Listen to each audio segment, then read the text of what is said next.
ആണ് എന്നെ ഫോൺ ചെയ്യുന്നത്. എനിക്ക് ഷോപ്പുണ്ട്, ഞാൻ ഷോപ്പിലിരിക്കുമ്പോ അന്നല്ല മൊബൈലൊന്നുമില്ല, അപ്പൊ വിളിച്ചിട്ടപ്പോ ഞാൻ പി എൻ മേനോനാന്ന് ചോദിച്ചു. അപ്പൊ എന്റെ സുഹൃത്തുക്കൾ പലരും എന്നെ കളിയാക്കാനൊക്കെ ഇങ്ങനെ വിളിക്കും, ഞാൻ ഇങ്ങനെ ഐ വി ശശിയാണ് എന്നൊക്കെ പറയും.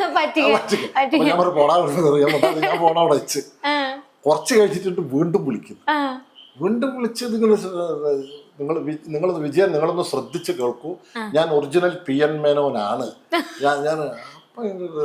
ഞാൻ പറയുന്ന ഒന്ന് കേൾക്കൂന്ന് പറഞ്ഞു. അപ്പൊ ഞാൻ പിന്നെ സാറിന് വിളിക്കണ്ടേ, മലയാള സിനിമയിലെ തലത്തൊട്ടപ്പ അല്ലേ. അപ്പൊ ഞാൻ എന്താ സാർ പറയും.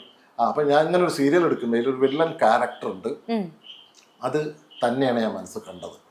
താൻ വരണം, പാലക്കാട് അവിടെ ലോഡ്ജിലുണ്ട്, അയോധ്യ ലോഡ്ജത്ത്. ഞാൻ അവിടെ ചെന്ന് നോക്കുമ്പോ അപ്പോഴാണ് അപ്പനോട് പറഞ്ഞു, എന്നെ ആരൊക്കെ പറഞ്ഞു പറ്റിച്ചിട്ടാണല്ലേ നീ എന്നെ ചീത്ത പറഞ്ഞത്.